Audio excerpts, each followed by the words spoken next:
Hey everybody. Okay, so give you an update on where I'm growing all my stuff. Today is the day after I set up my big garden tower project 2, and now we're prepping for the other towers I have by getting them ready to also start planting. I have a hair that's tickling my nose. That's nice. So I'll give you a quick update on that and show you.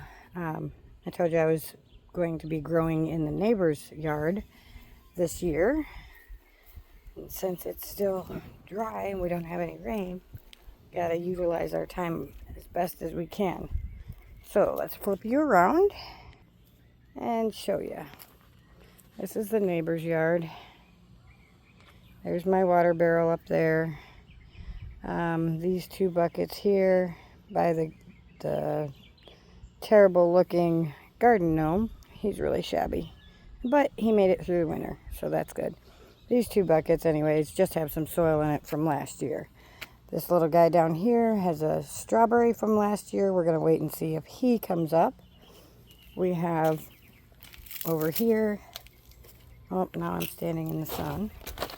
This is where we had strawberries last year, as you can see, so I'm waiting to see if they come back up.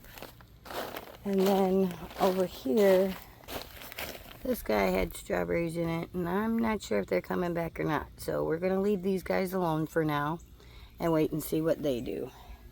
And then all these other spare pots, that one it had flowers and herbs, so we'll be taking that and emptying that, turning that back into a nice tower. But the pots here, those two, that one there, this one here, and that one with the pretty little swirly thing, all had tomatoes in them.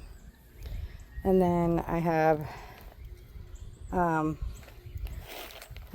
dud pot here that had my pineapple. He did not make it through the winter. And this one here had pineapples in it, and they did not make it through the winter either. So I will be taking all of these guys, draining the water. I have to get them to drain here and get all the water off of this, but we'll work on that. But anyway, put that little critter in there. But so that's what we're doing today, is we're prepping the pots so that we can get rid of all the bad soil, or not really get rid of it, we're going to amend it. But this is the neighbor's yard.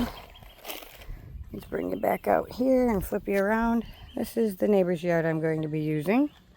I am also going to have, she's given me permission to stick some lattice on the side of her porch right there, and we're going to grow some cucumbers up there. So over here is my shabby little yard right now. It looks rough. We're still getting through the spring. It hasn't quite hit yet. But so this pot is a dud pot that I had a couple of basil in, I do believe, and then we had onions in here. That one we had, you can kind of see, we had pineapples in it too. And none of the pineapple plants made it through the winter. So what I'm doing is I'm going to take all of the soil out of the dud pots, which these green ones are towers. I have 2 of the green towers. Those are the Dollar Tree towers. They come in assorted colors. But each tower I put 5 tiers. So 5 of these individual pots I just showed you, I put them, stack them 5 high, and that's where we're gonna grow more food. But right now, because it's warm, we have to prep these and empty these pots out. So I've got this big bucket. Let me turn you back around. I got this big pot that was donated to me from a friend. So I'm going to put the dud soil in here and amend it. And then this one here is an empty one, also donated. I've had a lot of pots donated this year, and I've been informed they're going to donate some more. So that I call those the kids up the road, but they're also friends. And I got a tickle in my throat today. So I'm going to put, as you see this has mulch in it, and this had my lettuce in it last year. So I'm going to take the mulch and put it in this pot, so I save all the mulch. I can reuse it, because I don't want to mix it in with my soil. It'll start taking all of the, it'll drop the pH, because it'll it'll take more pH out of my soil as it decomposes. But to have it as a mulch on the top, it prevents things like fungus gnats and other little critters from getting in there and laying eggs, and then all those little critters eat the roots of your crops. So that's what we're doing today. We're going to empty these towers, get them all separated. I'm going to take fresh new soil and fill the towers, and well, I'm going to do as much as I can, but we're going to fill these towers and get them ready and prepped for growing more things in. These ones here, I do believe I got these at the Dollar Tree too, like ages ago. And I think this is called the Stacky Buddy or something like that. Again, I didn't bring my notes out here. I just kind of fly by the seat of my pants, guys. And you can see the flower bed here. That's the roses. I just butchered them about a week ago. Trimmed them down. You can see all the short sticks. Trimmed them down real good, because they have a habit of growing into our siding and everything. So I trimmed them down, got them pruned nice. Then over here we have all these irises, and because I didn't get out here before the last rainstorm, now it's too late for me to dig them up. So when they do have to come through and fix the yard and fix the broken pipe in the yard, I'm hoping that these guys will make it when I have to actually dig them up. And over here, this little sad thing that's draped out in the yard is actually, that was my banana trees. And according to what it looks like, I don't think they made it either. But we'll see.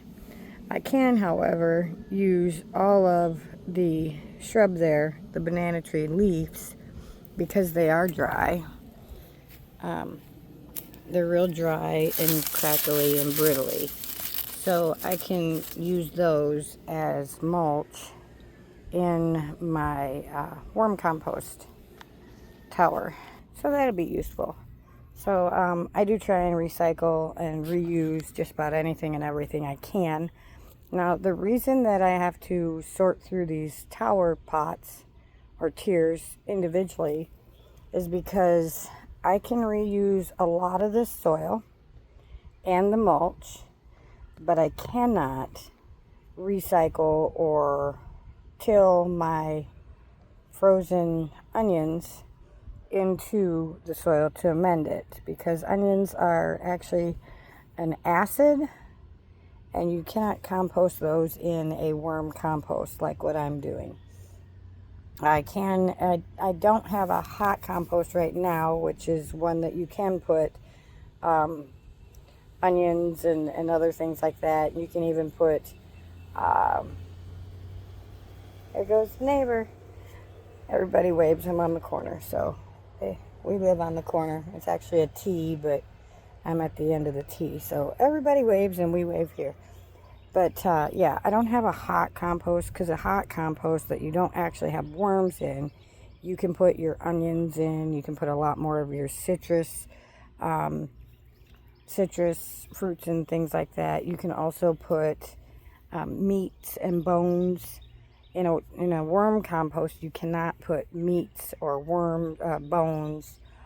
There's a lot of things you can't put in there because they're not good for the worms, and your compost will create too much heat as it's decomposing that it will actually burn and kill your worms.